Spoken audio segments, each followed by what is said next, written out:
Pues bienvenido y gracias por acompañarnos, como dice mi esposa, un domingo más de City Church Online. Quizá estás, no sé si vienes escuchando el podcast en tu coche o en el camión o estás viendo en YouTube, en la sala con tu familia o en Facebook, no sé.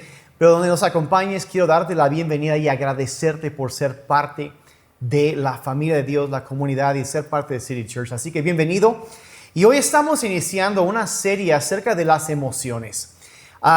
Yo quisiera a lo mejor simplemente abrir este tiempo ahorita haciendo una pregunta.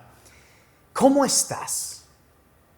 ¿Cómo estás? Realmente, ¿cómo estás? ¿Cómo te has sentido últimamente? Yo he hecho esa pregunta con varias personas, me lo he hecho a mí mismo y si fueras a describir tu estado emocional en este tiempo, en este momento, con una sola palabra, ¿qué sería?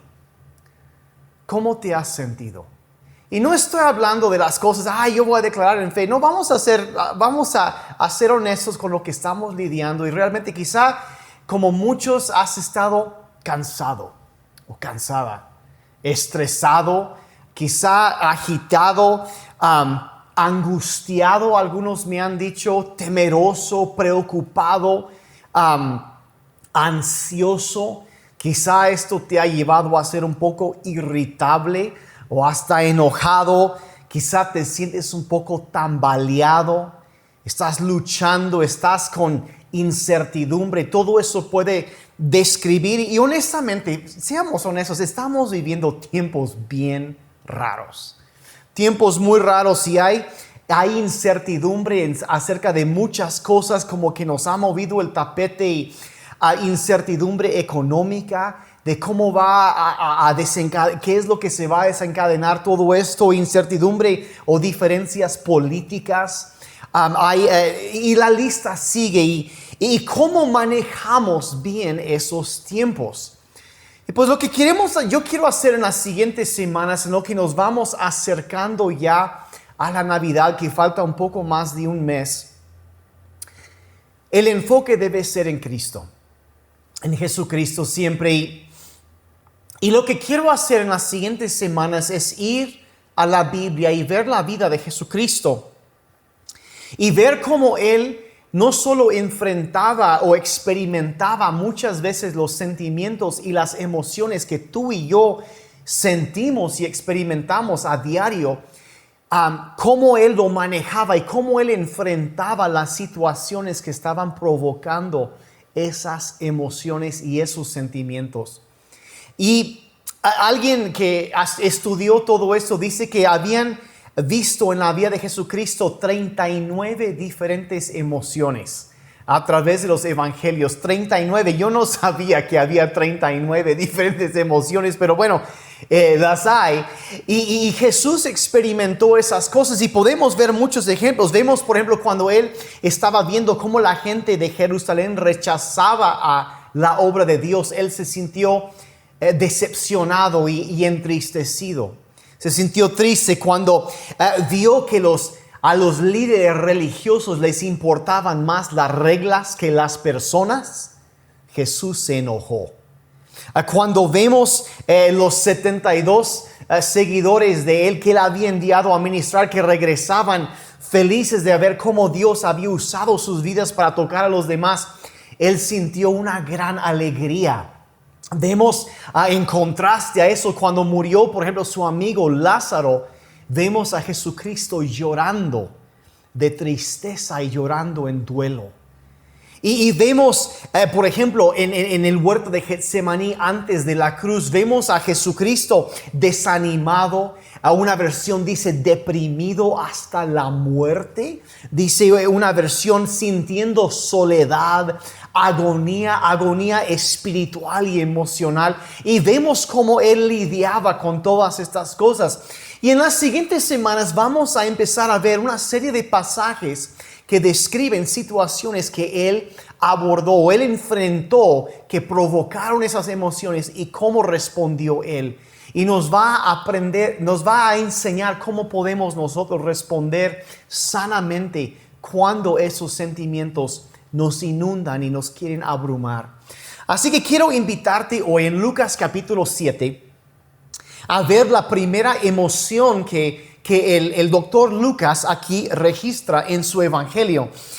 Y hay mucho en este capítulo, pero es justo después del Sermón del Monte. Y encontramos aquí en Lucas capítulo 7, verso 11 en adelante, la historia impactante de una situación que Jesús abordó. Y lo voy a leer y después vamos a ver unas reflexiones acerca de esto. Entonces Lucas 7 del verso 11 hasta el 17. Y dice así, dice: poco después Jesús fue con sus discípulos a la aldea de Naín, y una multitud numerosa lo siguió. Y cuando Jesús llegó a la entrada de la aldea, salía una procesión fúnebre. El joven que había muerto era el único hijo de una viuda, y una gran multitud de la aldea la acompañaba.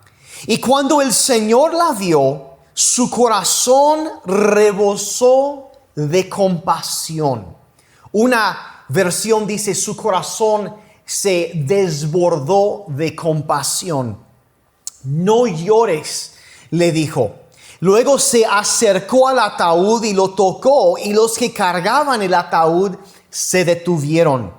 Joven, dijo Jesús, te digo, levántate. Y entonces el joven muerto se incorporó y comenzó a hablar. Y Jesús lo regresó a su madre. Un gran temor se apoderó de la multitud y alababan a Dios diciendo: un profeta poderoso se ha levantado entre nosotros, y Dios ha visitado hoy a su pueblo. Y las noticias acerca de Jesús corrieron por toda Judea y sus alrededores. Ahora, lo que yo quiero hacer hoy es contestar una pregunta. ¿Dónde está Dios cuando algo me duele? ¿Dónde está Dios cuando yo enfrento dolor? Y viendo este pasaje podemos ver qué es la reacción, cómo responde Jesús ante esto. Y hay que ver que Jesús viene con una multitud de personas que lo seguían, de que había compartido y predicado, y se vienen, y justo en la entrada de la aldea se topa con esta gran procesión fúnebre. Ahora, era diferente la procesión funeraria en ese entonces que lo que veríamos hoy en día. Había hasta gente que pues hacían duelo profesionalmente y les pagaban y llegaban y ellos se ponían a llorar y para que la gente se diera cuenta de que alguien había fallecido.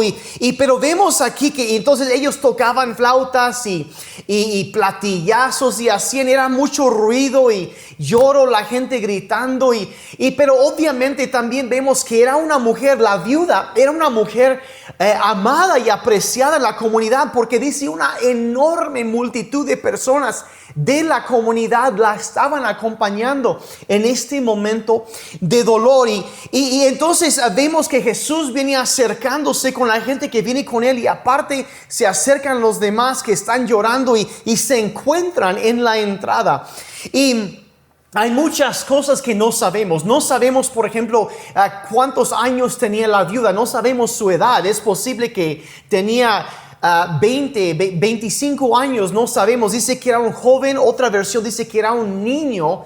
Entonces no sabemos si el niño o el joven tenía 3 o 10 o 13 o 30 años. Vaya, no sabemos esto. Dice que era viuda, entonces no sabemos cómo murió su esposo. No desconocemos las causas de la muerte de él, desconocemos las causas de la muerte del joven, si era por una enfermedad o si había sido algo repentino, un accidente. La verdad, no sabemos estas cosas. La edad del joven, la edad de la mujer, si ya era grande o si era muy joven, no sabemos estas cosas. Pero lo que sí sabemos seguramente es que el joven o había muerto ese día por la mañana o quizá el día anterior. Y la razón que sabemos eso es porque la Biblia relata que los judíos en ese entonces, como no tenían líquidos para embalsamar un cuerpo o algo así, los enterraban rápidamente antes de que se descompusiera mucho el cuerpo. Entonces los enterraban rápidamente y era posiblemente el mismo día o quizá inmediatamente el día siguiente. No estamos seguros de eso, pero aquí tenemos una madre soltera, una viuda, una mujer que había perdido a su marido y ahora había perdido también a su único hijo. Y el mismo día o el día después de que murió, y estaba en el momento del dolor más agudo, el dolor más tremendo en todo esto. Y entonces ella estaba luchando, batallando con esto, pero ahí encontramos en el verso 13 una clave para entender cómo era el corazón de Jesucristo. Dice en el verso 13, el Señor la vio. La vio. Ahora, se nos hace no muy importante ese detallito, pero más de 40 veces en los evangelios encontramos que dice, el Señor vio. El Señor se fijaba. Ahora, Él veía a todos, pero se fijaba y Él se daba cuenta de lo que estaba pasando. Y hay que saber, yo creo que todos sabemos que hay una diferencia entre ver algo y realmente ver. De fijarte y darte cuenta de lo que estaba pasando. Y eso es lo que hizo el Señor Jesucristo. Miren, es posible ver sin darse cuenta de algo. Pero Jesucristo no solo miraba, sino que veía. Y se fijaba y se daba cuenta. Dice un pasaje en la Biblia que Él no necesitaba que nadie le diera testimonio de lo que había dentro del hombre, porque Él lo sabía. O sea, Él podía ver a una persona y saber lo que pasaba dentro de ellos. Entonces Jesús vio a esta mujer y vio que había perdido a su marido y ahora su único hijo, y está en ese momento de shock, de dolor, de pérdida, de luto, en todo esto. Y el Señor la vio y la comprendió. Él entendió lo que estaba viendo. Y ahora la pregunta, bueno, entonces, ¿qué sintió Jesús cuando vio el dolor que esta mujer estaba viviendo? Déjame decirte que lo que Jesús vio y lo que Él sintió cuando la vio a ella es lo mismo que Él siente cuando Él ve tu dolor. Es lo mismo que Él siente. El verso 13 dice, cuando el Señor la vio, su corazón rebosó de compasión. Como dije, hay otra versión que dice que se desbordó su corazón de compasión. Era una cosa que lo llenó, lo abrumó en ese momento. Ahora, la palabra griega aquí traducida, o sea, el lenguaje original del Evangelio de Lucas, traducida aquí como compasión, en griego es la palabra esplagma. Y lo que significa esta palabra esplagma, la raíz de esto, significa sentir dolor hasta en los intestinos, de remover las entrañas por dolor, de sentir dolor para otra persona. Y hay un comentarista que describe cómo lo que significaba esta palabra. Dice, imagínate que tú estás un día manejando, vas en el tráfico, y de repente ves que adelante hay una ambulancia estacionada, gente de personal de emergencia y los policías, y ves un coche ahí destrozado por un accidente, un percance, y dice, y empiezas a sentirte, híjole, espero que esas personas están bien, ¿no? Y el tráfico está detenido y vas avanzando, y conforme te acercas al lugar donde está el coche accidentado ahí, de repente, tú que habías sentido como que, híjole, espero que están bien, de repente reconoces el vehículo. Y ese vehículo llevaba unos seres amados tuyos. Y en ese instante el dolor, el nudo que sientes en tu estómago, esa tensión, esa preocupación, a eso se refiere esta palabra splagna. Y nos ayuda a entender, o sea, lo que sientes en ese momento, eso es splagna. Entonces el Señor la vio, se fijó, se dio cuenta y se preocupó por ella y sintió dolor en su ser por la situación que ella estaba atravesando. Y yo no sé quién es que necesita escuchar ahorita lo que voy a decir, pero Dios te ve. Dios te ve, Él se fija, se da cuenta de lo que está pasando. Él conoce el dolor que tú estás viviendo y quiero que sepas que a Él le importa lo que tú estás viviendo. Quizá estás batallando con alguna situación, estás luchando por una enfermedad, o un ser amado tuyo está luchando con una enfermedad y quizá estás batallando por pagar las cuentas o quizá por salvar tu matrimonio o una relación. Quizá un hijo tomó decisiones terribles y está sufriendo las consecuencias de sus malas decisiones y eso te parte el corazón y quieres alcanzar, pero como que no entran en razón y hay un dolor que un hijo no entiende y estás sintiendo eso como padre o como madre.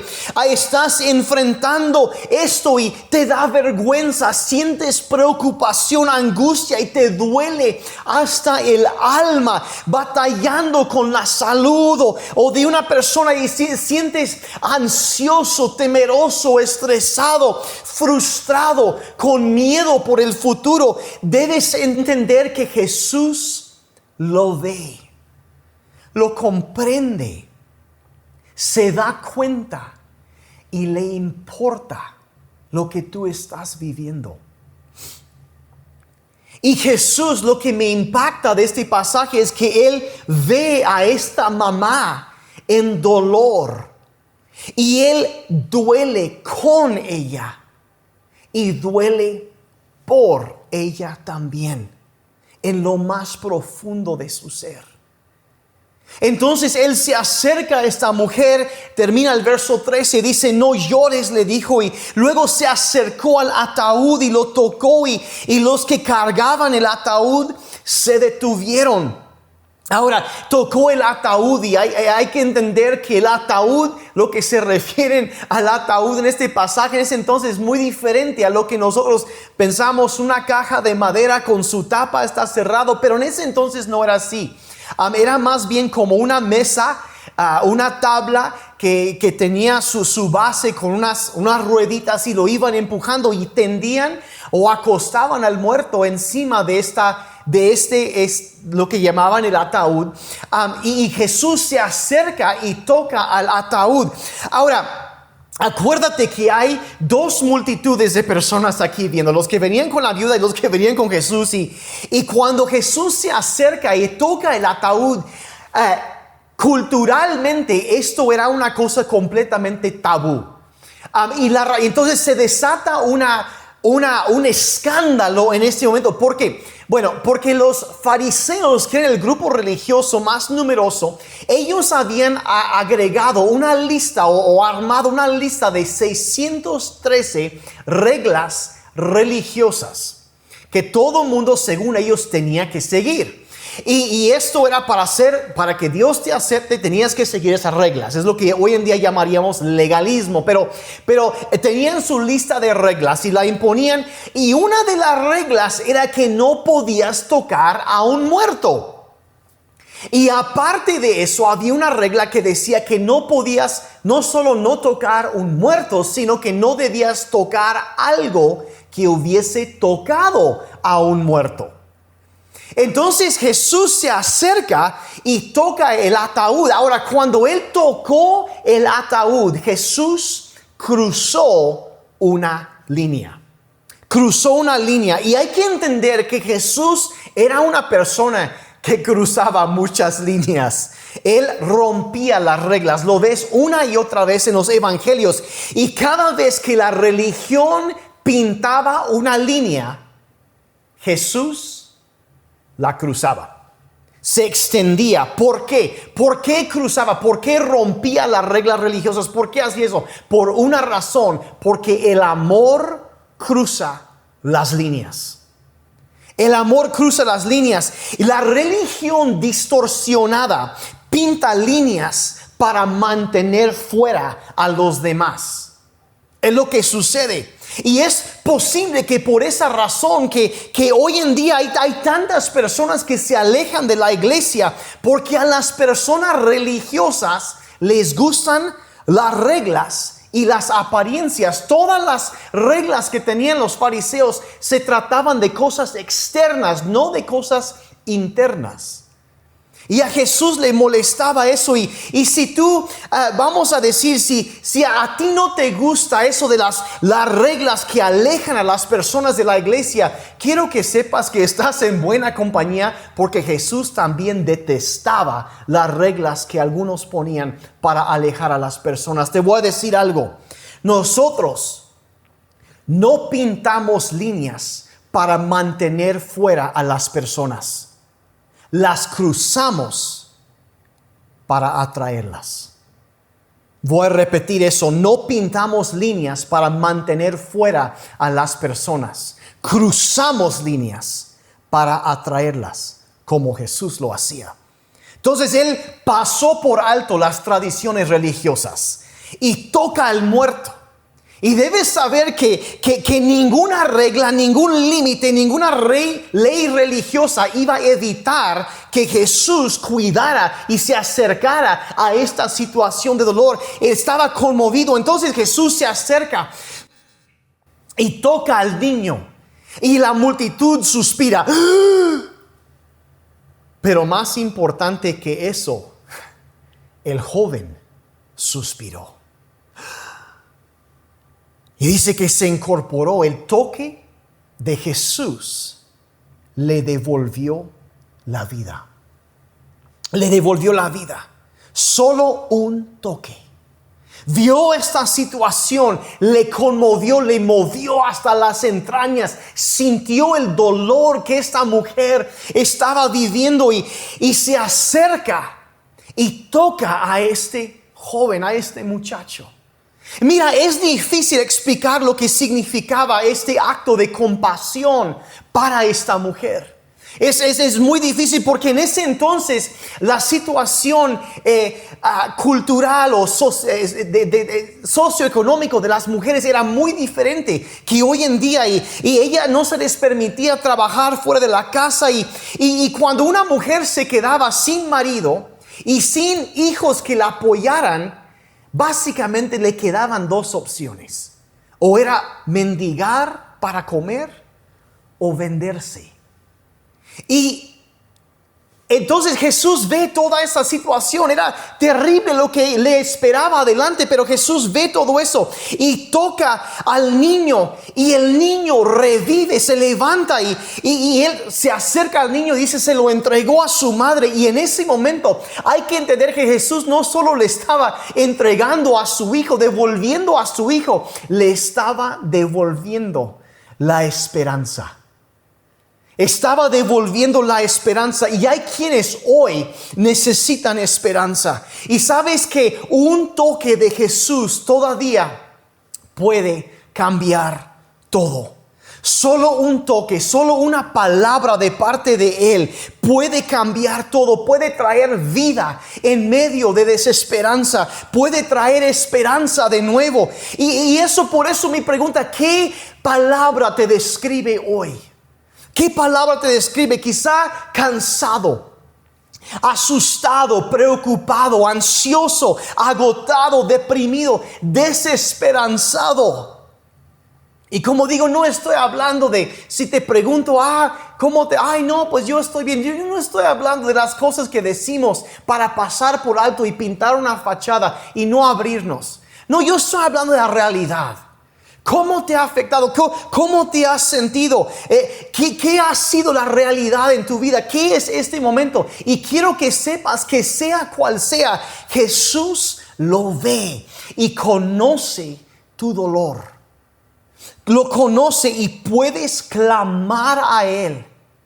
Porque tu dolor le mueve hasta las entrañas y un solo toque suyo puede devolverte la vida y la esperanza. Yo quiero orar por ti. Quiero mencionar una cosa más ahorita, pero quiero orar por ti. Si tú has estado y te puedes identificar con el dolor que esta mujer sentía, y te preguntas, bueno, ¿dónde está Dios en medio de mi dolor? Debes saber que te ve, lo conoce y le importa lo que estás viendo. Así que yo quiero orar por ti en este momento. Padre, yo te agradezco por cada persona que está viendo o escuchando este mensaje. Y Señor, es imposible que yo pueda conocer la magnitud de las situaciones y el dolor, las emociones, los sentimientos que ellos están viviendo en este momento. Pueden ser tantas diferentes situaciones. Algunos están viviendo alegría en este momento y otros están viviendo lo que sienten es el peor momento de toda su vida. Y Padre, yo te agradezco en este día que tú ves. No es algo que ha pasado desapercibido ante ti, Señor.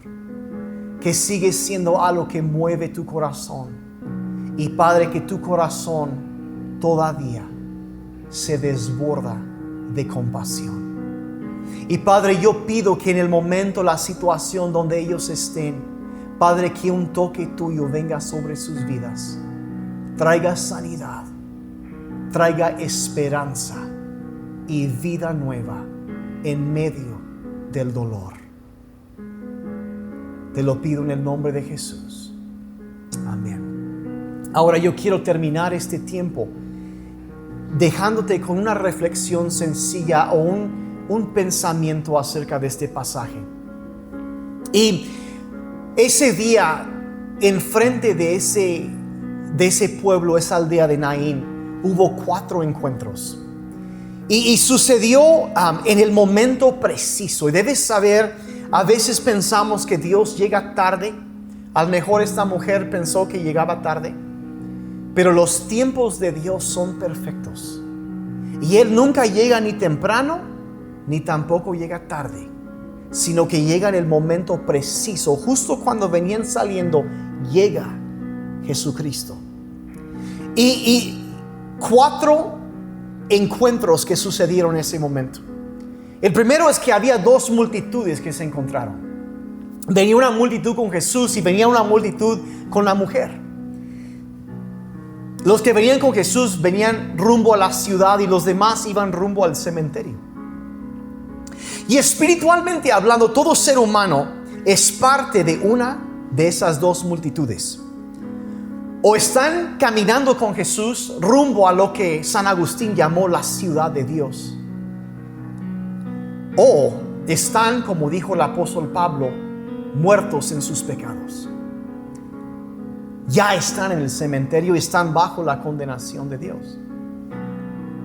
Y si esa es tu situación, necesitas poner tu esperanza en Jesucristo y ser resucitado de la muerte. El segundo encuentro que vemos que sucedió ese día eran que 2 hijos únicos se encontraron. El Hijo de Dios, el Hijo unigénito de Dios, y el único hijo de esta viuda. Uno de ellos estaba vivo, pero destinado a morir, mientras que el otro estaba muerto, mas destinado a vivir. Y esto es lo que sucede cuando el poder de Dios se manifiesta. Aquello que está muerto cobra vida. El tercer encuentro que yo veo, las 2 multitudes, los 2 hijos únicos, el tercero que veo es que veo que 2 personas que conocían dolor profundamente se encontraron.